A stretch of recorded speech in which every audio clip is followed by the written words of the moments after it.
Hello, everyone. I'm just going to give it a couple minutes for people to log in, and then we'll get started.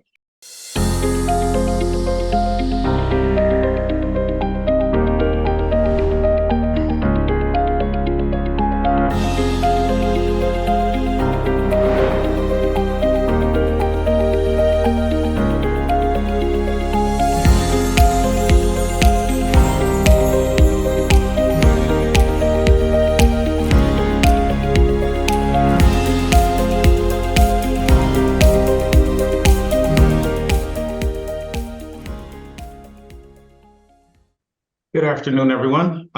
Thank you for taking the time this afternoon to join this panel discussion. The topic of today's panel, this afternoon's panel, is human-centric and data-driven, the performance management revolution. Let me first start by introducing myself. My name is Terry Neal. I'm the Vice President for Human Resources at the New York Public Library here in New York City. Approximately 2,800 employees. I have a team of 25 HR professionals, just about every facet of HR, including DEIA, employee labor relations, recruitment, learning and development, volunteers, total rewards, training, the whole kit and caboodle. I want to just start by introducing the panelists. So we have Kurt Olson, and they'll go around and give a little bit more about their background. So Kurt is a VP of Talent and Culture at Unity Point Health. Steve Woolwine is the Vice President of Global Talent and an L&D leader at Genpact. And Dr. Eryn Mack is the Chief People Officer at True America. So I'll start by having Kurt introduce himself a little bit more formally in more detail. Thanks, Terry. Kurt Olson, everyone, VP of Talent and Culture here at Unity Point. Brief history of Kurt. Before coming here, I was the VP of Talent at Ohio Health in Columbus. Before that, I was at Rush University Medical Center. Before that, Northwestern. And before that, spent 20 plus years with Accenture. So I have my doctorate in OD. I'm definitely an OD guy. I'm a certified executive coach. I'm an Enneagram coach, a conscious leadership coach, and adult chair coach. So talent is what I love. And you'll probably hear from the other folks that we all have a love-hate relationship with performance management. Back to you, Terry. Steve. So I'll just start off with, I don't have anywhere near the credentials as Kurt and Eryn. So I'm sorry to disappoint everyone who's watching this, but I work for Genpact. Genpact is a global professional services organization, and one of our keys of our business is driving data tech AI, and so that's the business I support from a talent and learning development standpoint. I have roughly around 17 years of HR experience. Worked at Bridgewater Associates, worked at Sears Holdings, so a variety of different industries in my background. Located outside of Chicago, Illinois, so anyone who's in the Midwest, look me up. I'm a very, very, very proud University of Tennessee alumni. I would say I would pause there and not, ramble on about the football team this year. But with that, I'll turn it back over to Terry. Sure. And last but not least, Dr. Eryn. Hi, everyone. My name is Eryn Mack. I'm the Chief People Officer at True America Multifamily. We're a private equity firm that's national, but our corporate office is here in lovely Beverly Hills, California. As you can see, it's about 80 degrees. Don't be jealous. I'm also an adjunct professor at the University of Southern California. I teach change management and organizational development. I also have my doctorates in education and organizational development from USC. I've been in the field between organizational development and human resources for over 20 years. I've had my longest stint in the US Army. I was in the military for 8 years. I've had 5 deployments. I also worked at Toys R Us Distribution Center on the East Coast, and also at other small, we'll call them real estate firms. And so happy to be here today. I also have a very special relationship with performance management, and we'll talk about that today. Perfect, thank you. So let's just kick it off. So performance management, and we are all HR professionals, and so we are deeply involved and well aware of performance management. The fact that every couple of years there's some new ideology around how we manage performance, whether it's a new system, a new concept, and it works for a little while and then it breaks and we're stuck. And I don't think anyone has found the perfect magic bullet for performance management. both from the managers actually doing it and getting them engaged, but also employees seeing the benefit of it and managers seeing the benefit of it. And it's one of these things, one of these, I guess, sore subjects within HR as we think about our careers in terms of how do we get an organization to really embrace a performance management system that's going to work for us, that's going to deliver for us, that's going to really add the value in terms of how we manage performance, how we grow people, develop people, promote them, so on and so forth. And that's really what this discussion is about today, because like I said, there's no perfect system, and we're all scratching our head trying to figure out where do we go? What do we do? What is, I wish, the four of us, or probably 30 plus of us on the call right now, could form an organization and build the perfect performance management system and make gazillions of dollars off of it. But we're not Jeff Bezos, and so Amazon probably already has that cornered. That being said, Don't count us out yet. that being said, I wanted to start off with some questions. Just start off with one primary question for the panel. As you think about your careers, as you think about your trajectory, your experience dealing with performance management, and like we all said, we have a love-hate relationship with it, that we can talk a little bit about, and I'll start with you, Eryn. What are some of the best practices have you developed for establishing a more contextualized, people-oriented approach to performance management? And also what impact have you seen, or challenges even? I think I have we'll call it like a 4-part process. I think I'm very upfront. I do not manage poor performers. I do believe that performance management is for high performers. I think that termination is for low performers. And so I don't put the pressure on my leadership team to have discussions about people that should not be here. I think that's first and foremost. I think I was able to stress test that the adaptation to that, just that process is when I was in the military.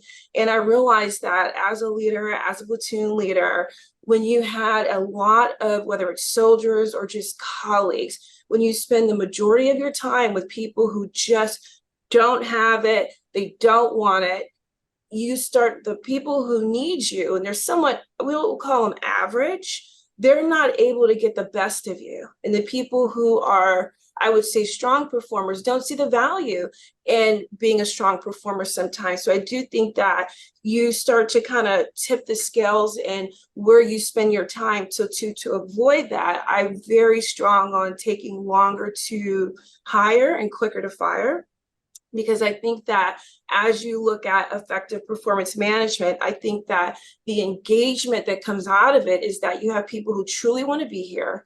They're interested in their job.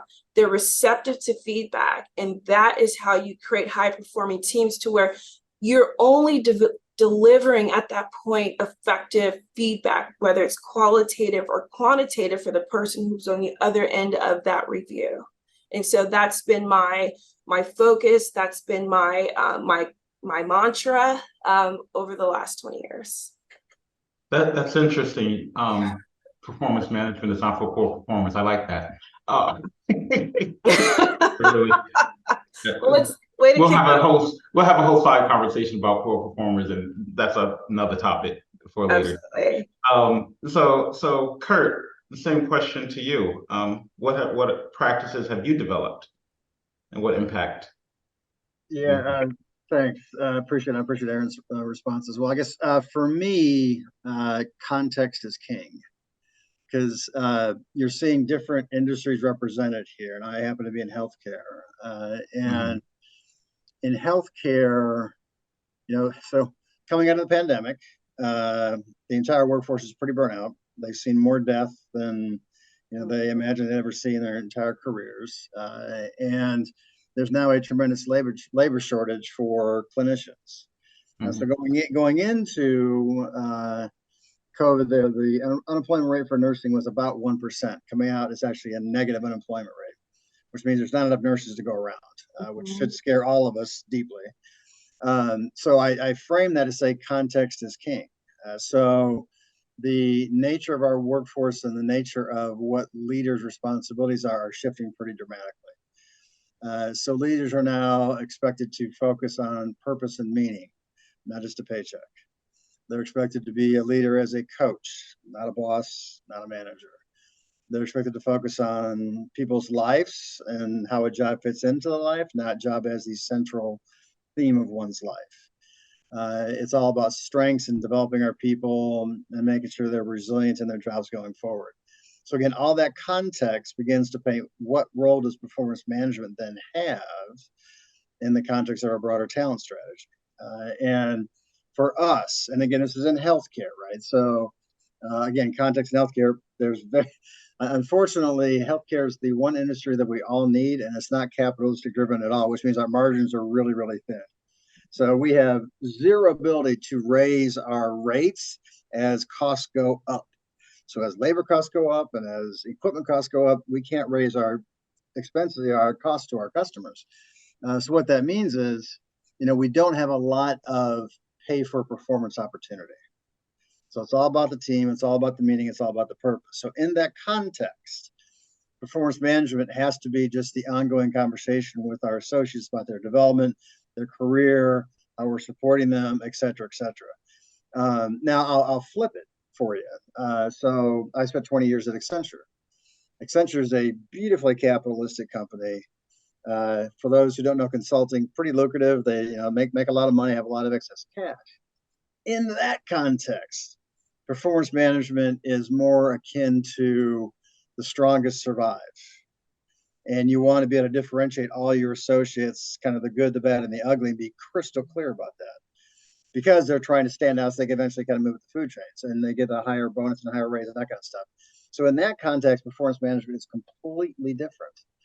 But in healthcare, it's all about our patients, it's all about meaning, it's about purpose and supporting the development of our folks. So when I say context is king, your performance management strategy needs to deeply align with your people strategy and make sure it supports it. Because again, the context of the industry and what you're experiencing in the labor market, et cetera, it kind of drives everything for me. Now, I've lived in all different worlds, right? But in healthcare, performance management is all about the associate development. So hopefully that kind of paints a picture for you, Terry, that and kind of how we approach performance management here. It's interesting because I'm in a nonprofit mission-focused organization, New York Public Library, serving millions upon millions of New Yorkers every year. And we have performance management, but I think one of the things, and I'm also an adjunct professor as well, teaching human resources and labor relations. And one of the things I've realized in my teaching career over the past 8 years that I've been teaching now is the idea of teaching. This is the whole concept of school, and the same thing goes for performance management. We teach to an exam, a paper.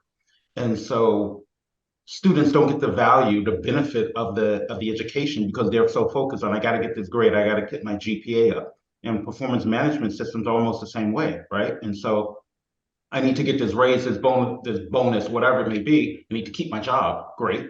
And so I got to perform to these levers on this performance review. But are you really getting the value of the whole performance management process and system? Exactly. Steve, same question for you in terms of what best practices have you developed? I love what Kurt said. I'm a big believer you have to figure out what you're trying to achieve through performance management process or philosophy. I think it's different from every company, it's different within industries and so forth. And I think sometimes we end up trying to solve for everything, and it ends up being a Super Bowl type of event toward the end of the year. And then our attention goes into how do we execute a very heavy, administrative process versus actually understanding whether or not we're achieving the goals that we signed to achieve. I think, we were joking earlier in the prep call before this, we all have we call it a special relationship. I have a love-hate relationship because I believe in the goals of performance management. I don't know if I've ever seen a company do it very well. Right. And so some of the ideas we're playing around with GenPack, and it's early stages. I mean, we're probably no different from most people on this call. We have a once a year process. We look at performance and potential. We use a non-blocker. We use that to inform like incentives and bonuses and stuff like that. And it takes basically all the effort of HR to pull this off. It sucks out the souls of everyone in HR and every employee that goes through it. And one of the things that we're trying to do is think about from a design standpoint, we design these processes often with the organization business in mind, and we don't start first with the employee. And so what is the experience we want the employee to have? What's the outcome we want them to walk away with? And I will tell you, I've been doing this 17 years. I don't know if ever I've talked to an employee who came out of a performance conversation saying, wow, that was amazing. Right. And often, I think at best, it meets their expectations and they're told that they're great.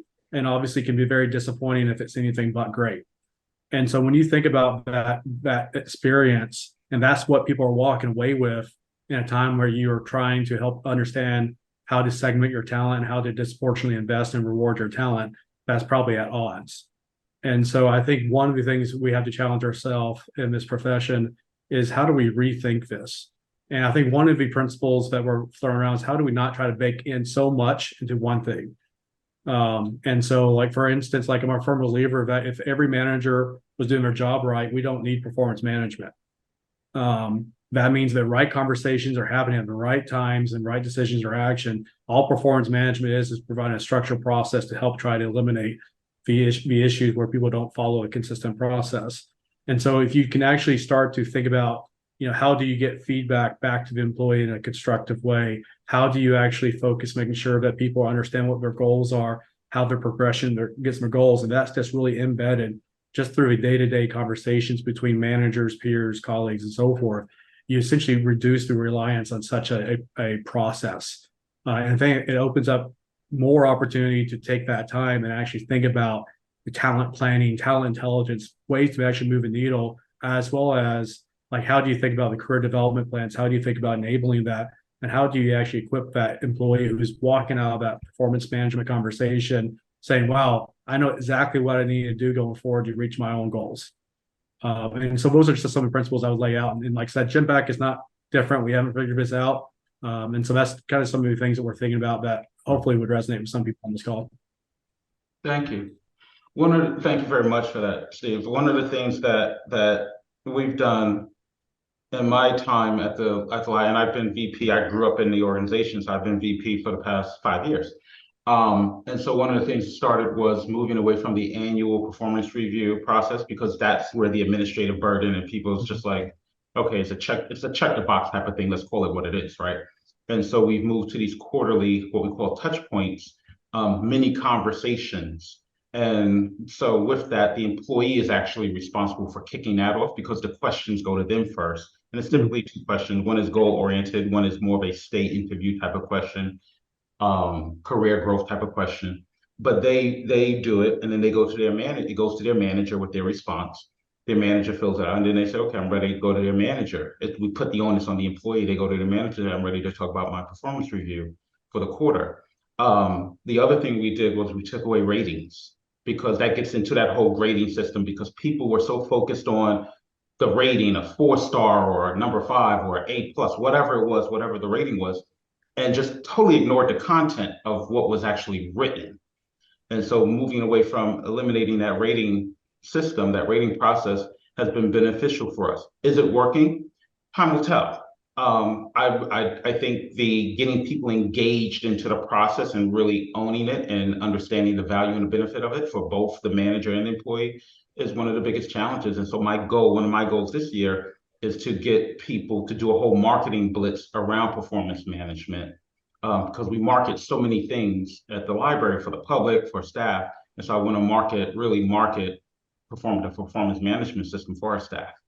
And so the idea, and we haven't done this, but one question I want to ask, and one of the bases for this conversation, is the whole concept of moving away from individualized performance management to more team-based performance management.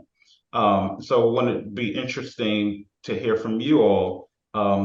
Have you experienced that? Has your organization begun branching out into this direction? If so, what are some of the takeaways? Or if you're thinking about it, what are some of the takeaways, but also what are some of the pitfalls that you're projecting? And so I'll start with you, Kurt. Thanks, Terry. In healthcare, it's been a relatively standard practice for a while to get peer feedback. So as you go through the performance management process, you actually can identify folks that you've worked with to give you feedback, then they give you feedback, and then it all rolls up to the one-up, right? And it's proven to be a great way to get feedback from other folks. So part of it is beautiful. But any process comes with challenges and issues, et cetera, right? Because the individual picks who they get their feedback from. It goes to their manager, and the manager needs to approve it. But if a manager is managing a lot of people, they wouldn't necessarily know kind of who all to go to. So of course there's going to be bias in the selection process of who my peers are, and then bias in the feedback that I get, right? So I've not found a perfect way to do that, but getting peer feedback has proven to be pretty successful. Again, in the context of healthcare, where it's all about development, and most peers take it seriously. Some game the system. I'll be frank. I mean, it happens. But again, that's all in the context of it's all about developing our folks. It's not linked to a bonus structure, and it's not linked to their merit structure either. So it purely is development. Now, I'll give you another example. I have a colleague who's not in healthcare. He's outside of healthcare. He's actually a sales guy. And a year ago, they switched his performance management process to be a team-based bonus structure. And so he has his individual goals and the team has their goals. His bonus is based on the team goals, and he has very little influence over the other team members and kind of how they're doing. And he recently told me the team-based goals that are not going to achieve. So he may not get his bonus because of the team-based goals were not met. He met his individual, in fact, he greatly exceeded his individual goals. He is now thinking about leaving that organization because of that. So I kind of paint both sides of the equation, right? If performance management is about development and it's not driving your compensation structure, it can be a pretty useful mechanism. And it's proven to be that way in healthcare. If it's primarily to drive comp and your compensation and bonus, I think the risk goes up tremendously that bad things can happen because of that structure, right? Now you see, again, context is king. Yes. Right. So to me, in healthcare, it works because it's called magnets and magnet structure. Hospitals get rated by this external group, and part of the process is peer feedback. So it works pretty well in healthcare. I've not seen it work super well outside of healthcare. So back to you, Terry. Just some thoughts. Thank you. Steve, same question to you. So I would, again, Kurt, you and I must be thinking alike, which is probably dangerous. I think it's where you put the mechanism in place around we focus on teams. Like, I think one of the areas at Genpact we're starting to look at is putting a mechanism on what is the overall skill set of a team. And so how do we actually evaluate that and whether or not that's working versus like how the people are doing. We obviously have a similar structure where people get feedback from one another and we can kind of evaluate how a team is working holistically. But it's more important for us is, does the team actually have a combination of skills that actually will meet some of our clients' demands and some of the requirements that we have on that particular deal or project? And so do we have people who all, is it a heavy tech, deal, but we don't have anyone that can actually speak to the client, for instance? And even looking at some of the personality profiles and so forth like that. And so we're at the early stages of trying to understand the skill sets of our employees, because I think that right now a lot of the self-assessed and even like some evaluation tools that we have out there fall short. Trying to crowdsource that a little bit and understanding what the skills of each individual on the team, what does that mean for the overall team, and where do we have gaps on the team, as well as eventually get to a point where we can understand what is the combination of people that work well together that generate results. I don't think we're at a point where we're going to think about shifting rating from individuals to teams. I think that if we do that, it'd probably be in a more piloted approach, but we haven't had that conversation yet. Thank you. Thank you. And Eryn? Yes, I think that when I think about this question, I think that it really just depends. I think that you've heard that echoed throughout the Zoom so far. I think if you're looking at special projects that are probably tactical and they take a holistic approach to what success is and you're okay with that, then that could be something that's considered what we would look at as a spot bonus or outsized. But when it really comes to the metrics associated with individualized performance, people are very funny about sharing compensation, sharing awards, sharing recognition. And so you get in this space to where if you know that you performed outsized, you deserve something, and you know that someone next to you is not pulling their weight effectively, and you're getting the same thing, you're going to cause a lot of collisions with people who are outstanding performers. You're going to see that you don't really have outstanding performers. And so I think that some of the things that we have to consider is structure. Does it make sense for the organization? Are these structured best for special considerations or special projects? I do push the group to think about also intersects such as your generation. I will tell you that, you know, within my generation, we don't like working on group projects. We like all of the everything to ourselves, right? But as we start to see our children growing up, I do start to see, even as a professor, that people are really wanting to work as a group. They really appreciate that level of collaboration, and those values are more important to them, depending on compensation, because I don't know what real responsibilities they've had yet, but they're pushing this concept. So we may have to think about what works well now, and then in the back of our minds, start thinking about what we need to think about as we continue to manipulate what works, what structures are effective based on the new generations that are coming into the workforce. So I have a question for you, Eryn, and I'll go back around to everybody else. Okay. Because I think about the topic of this, the title of this particular discussion, and it's human-centric and data-driven. And so we do the performance management system, whether we do it quarterly, annually, biannually, whatever it may be. What are you doing with that when you've gotten through the full process, everybody has done their due diligence? What are you doing with that? What sort of data are you deriving from the performance management process for that year, and how are you utilizing that data? So it depends. So remember, I talked about, I know that people probably laugh that we're only managing high performers, and that's because we have the luxury to do that. So I see Kurt and Steve wiggling their chair, but here's the thing.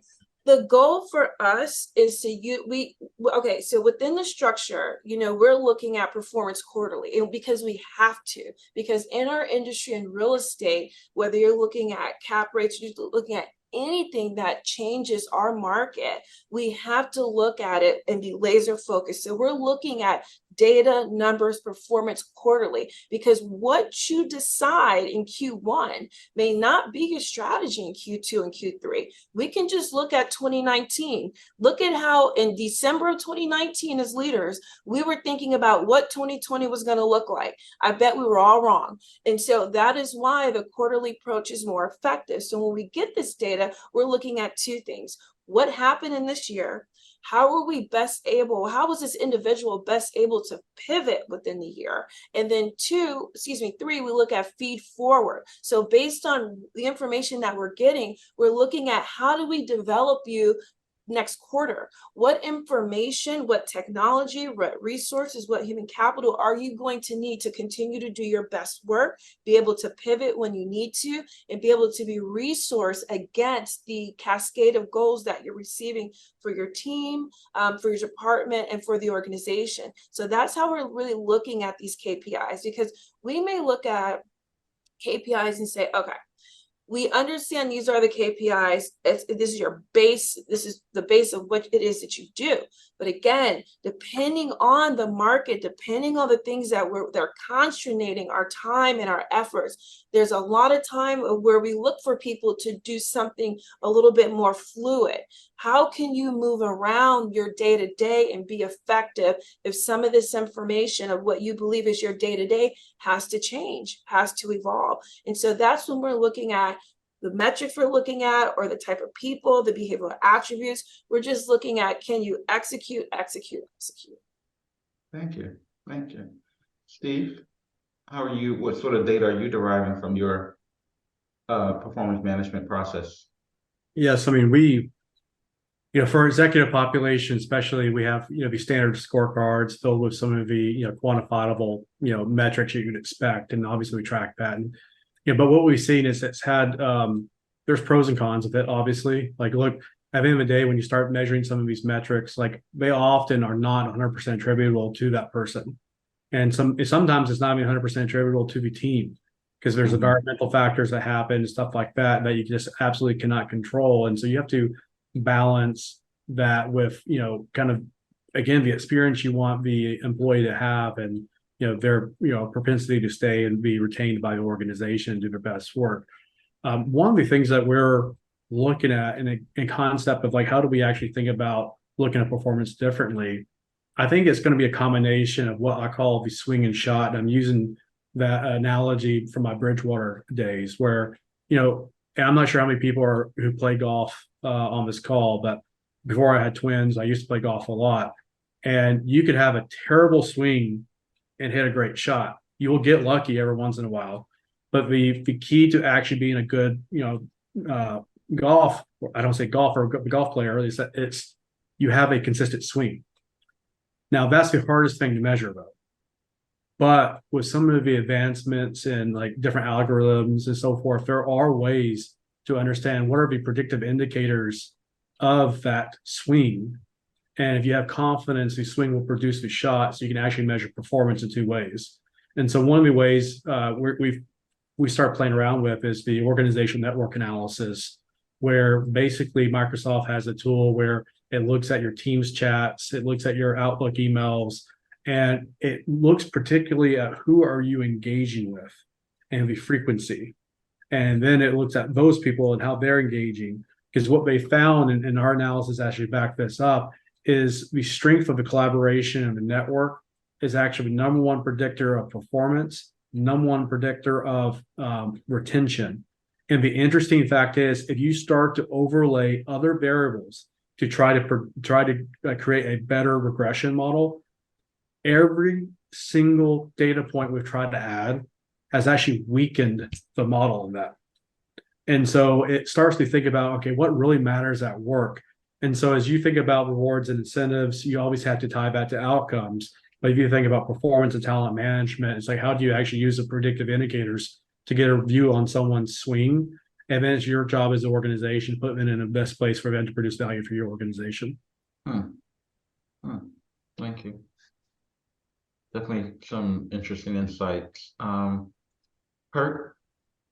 Yeah, a couple of things. Great responses so far from the team as well.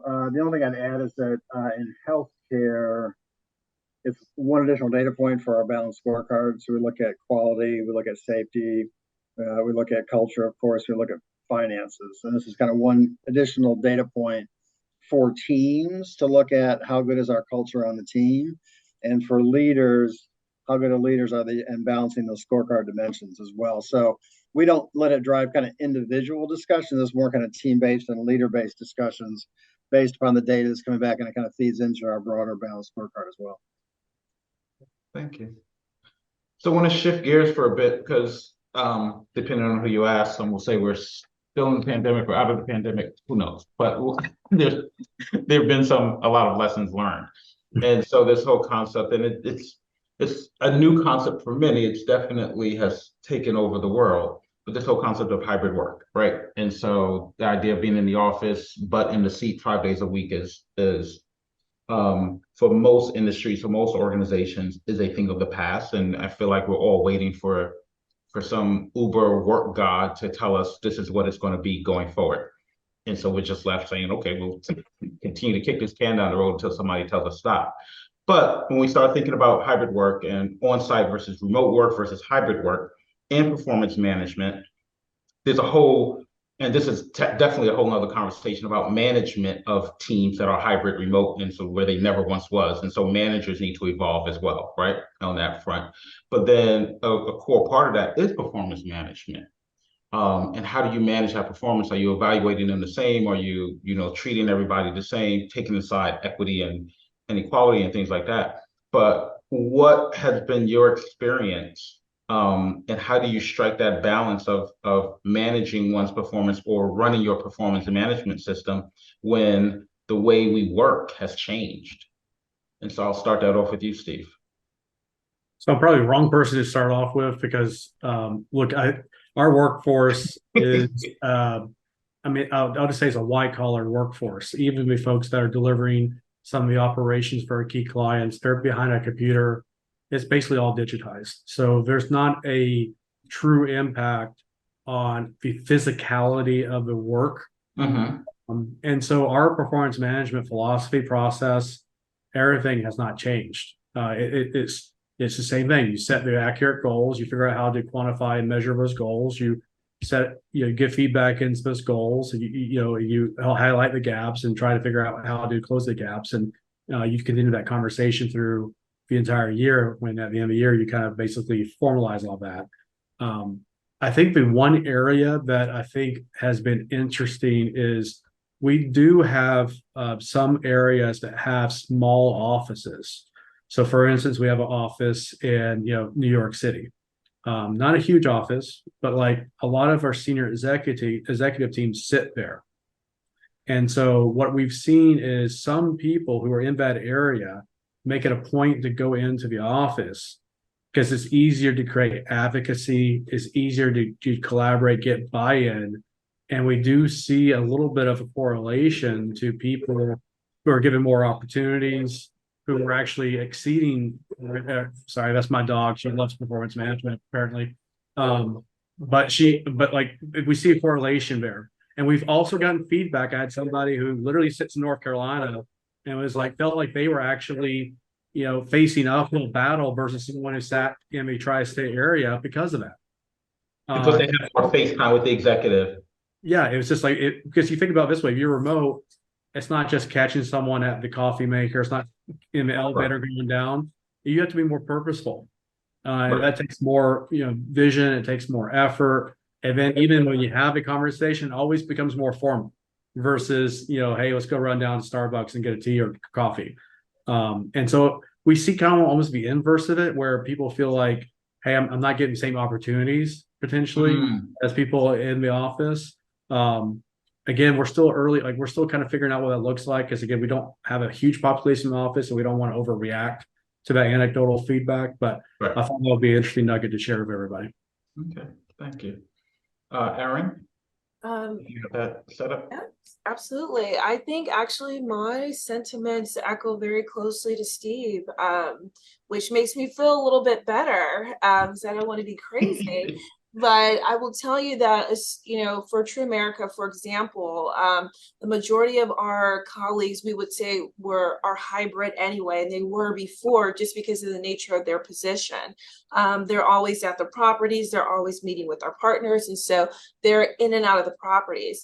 I think that, when you look at roles that, let's say from our accountants, for example, they experience some level of isolation. And I think that accountants that were coming in versus ones that decided they were not going to come in, I think that it was less about whether or not performance management, the metrics needed to be reevaluated versus the leadership reevaluating their response to people not coming in or choosing to come in. And so this is where I say, hey, sometimes we need to check on learning. I know for me personally, I was starting to favor people that I saw every day, even though I was seeing them, because their work quality wasn't there. And so we have to ask ourselves, okay, right? Where are you really favoring that aggressive mid versus the high performer at home who is at their computer at 6 a.m. and signing off at midnight just to show you that they're producing versus the person that's working those bank hours? And so I think that, coming from real estate, which, very old type of group here, they're very much like, I need to see the white in your eyes when I pass by your cubicle to know you're there. They're at the elevator trying to see what time you're coming to work. You better not be making oatmeal at 9 a.m. You better be sitting in your chair with a gym bag next to your desk ready to work all day. And so that, I think, is a mentality perspective versus the perspective of what from a metrics thing needs to change. I think we as leadership need to focus on how do we what do we believe is effective when managing virtual teams? How are we fair? How are we not being discriminatory? And I think that and I think Steve said it best, is it's how are you precise? Because it is easier to walk out of your office and say, hey, you, or, I was just, these are a stream of thoughts, or, you're on my way for me to do something else. And how do you establish, other people not having FOMO who aren't coming into the office or interfacing with you because they're not able to collide with you naturally? And I think that in order to, stop that from happening, us as leaders need to make sure that when we're spending time with people, there's precision there, and that we're bringing people together, not because it's scheduled to just happen, but because we have something to say and we want them to walk away with something that's tangible. So I think that that's my perspective versus changing the actual metrics. It's changing your personal obstacles that you may have in really evaluating performance because someone's either present or you don't actually see them. Fair enough. Okay. Kurt. Yeah, thanks, Terry. I think most of the major points have been mentioned. I guess for healthcare, when you're running a hospital, people have to be there. So that's different than some of the other contexts, right? So our workforce, some of them absolutely have to be certain physical locations, taking care of patients. In clinics, clinics can be much more virtual. You can do telehealth and those kind of things. And then the corporate side can be anywhere, right? So we truly have a pretty diverse workforce that some have to be physically there, some do not, never have to be there physically there. So there is a lot of variation, but the points have already been made around, you have to be clear in your measures. So you measure the accountabilities, you're not policing hours in the office and that kind of stuff.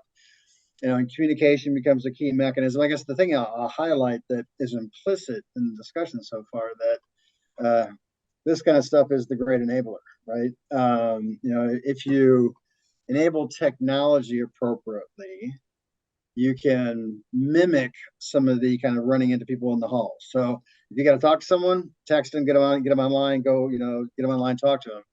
But people have to have that flexibility to do that. So, an easy thing to do is, do huddles at the beginning of each day, check in with the teams, see how they're doing, quick huddles, boom, 15 minutes, boom, you're out, you're done.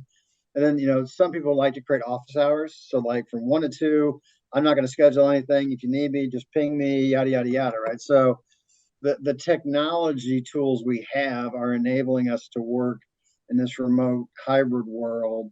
And if you manage that well, it can be relatively effective. Now, it's not as easy as physically running into someone here, right? Because I happen to be in the office today. But you can totally mimic that. And it is amazing. Some people on the team have actually never physically met. I meet them through this mechanism, right? But, a lot of team members, you actually never actually, and I was with Accenture, that's true all the time. It's a global team. But even here at Unity Point, I'm interacting with some folks who I've never physically met because they happen to be in Sioux City or wherever they happen to be, right? They're not actually here in my little town here. So technology is the key enabler, but again, it gets down to leadership philosophy. It's about output and those kind of things. It's not about policing and that kind of stuff. We talked enough about that already, but it can work, but it takes a lot of conscious thought. Thank you. So we understand how performance management systems work for the most part, right? And we understand the traditional purpose of performance management systems, but we know employees are, particularly, we can talk generational till the cows come home, right? And what the different generations, the newer generations, I dare to say younger generations, so the newer generation, what they're looking for when it comes to performance management, quite frankly, what they're looking for from their employer. Forget about performance management for a minute. And so as we think about, we know folks want to grow, like people want positive feedback. And like you said at some point, Steve, like everything is great until you're told, you should be doing this better. And then the conversation takes a turn for the worse, right? But I want to hear that I'm doing great. That's all I want to hear. And then I think that I'm good. But another component of it is, it's fine that I'm here, I'm doing great, but I also want to talk about my career growth. I want to talk about what's next. Where do I go? What does my ladder look like? What does my lattice look like, maybe in some instances? And so I'm interested to find out from the three of you, how are you using your performance management system to meet that need and that demand of the employees? And so I'll start with you, Eryn. Sure. Ours it's tough. I think that a lot of people are focused so much on retention. And I think that if you have people in their roles for a long time, that doesn't mean that you have the best people in that position.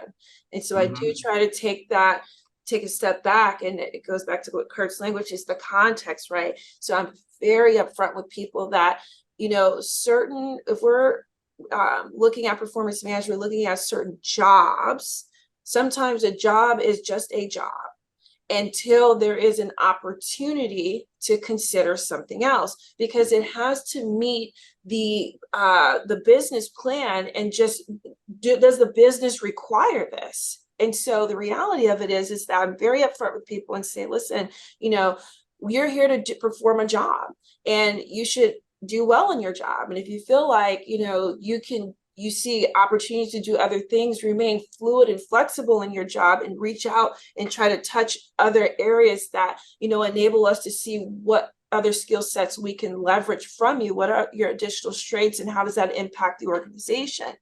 Now, on the other hand of that, I'm okay with people leaving every 3 years or 4 years in certain positions, because what I have seen is that sometimes you level up that certain role. And so sometimes it's okay to accept departure when you've bought up with the incoming person. And I think we have to wrap our head around that. It's okay to see new people coming in, because an organization is a living, breathing organism. It's not stale. Only the name has stayed the same, but the people change, and we have to accept that. It's not that we're not doing a great job as great leaders. If someone comes back to you and says, I've got a way bigger job, and I appreciate everything you've done for me, and all the performance management metrics that you made me believe that I was great, and I've taken this and I've gone to do great things, you should be happy. That is natural progression. So that's how we use performance management. We look at how we evaluate your job and how we evaluate the attributes that you have to see if you are adaptable for something else, if and when that occurs. But we don't make any false promises. So I agree there, and I'm going to pass it to Kurt and Steve as well, but I just want to make one other point with all of that, because a lot of performance management systems, they look in the rear view, Correct. right? And they don't look out the front window. And that's one of the flaws in performance management. And whether it's the technology, whether it's the people that are running the system, whether it's the ideology of that particular company, that's one of the major issues. I won't say the only issue, one of the major issues with performance. I look in the past, and we never talk about going forward or what I need to go forward. And so, Kurt, I'll pass the question on to you. Yeah, thanks, Terry. You'd actually mentioned something earlier that I'm going to kind of pull the string on that. So you mentioned you went to kind of quarterly check-ins, I think, and I might get that number wrong. Yep. I think it's quarterly. So we have the annual process, so the annual performance management, process and check-in and all that. Off cycle, we do 2 career check-ins though. So we don't we talk about IDPs in the context of performance management. Then off cycle, we do check-ins for the IDP and the career. Gotcha. So we try to take kind of formal time for the leaders to check in, separate from the whole performance management process, which is backward facing in most situations, right? Because it's feedback, how would you do over the past year? But then we flip it to say, if in these check-ins, it's much more forward facing. And are they getting the support they need? Again, kind of relinking back to their purpose and their meaning, stepping in that leader as coach, supporting their development, et cetera. So we try to create space, and the managers and leaders have to do that. But we try to actually create check-ins in the performance management process where the leader, we don't create a lot of paperwork around that. It's literally a checkbox. Did you do it or not? Bada bing, bada boom, you're done.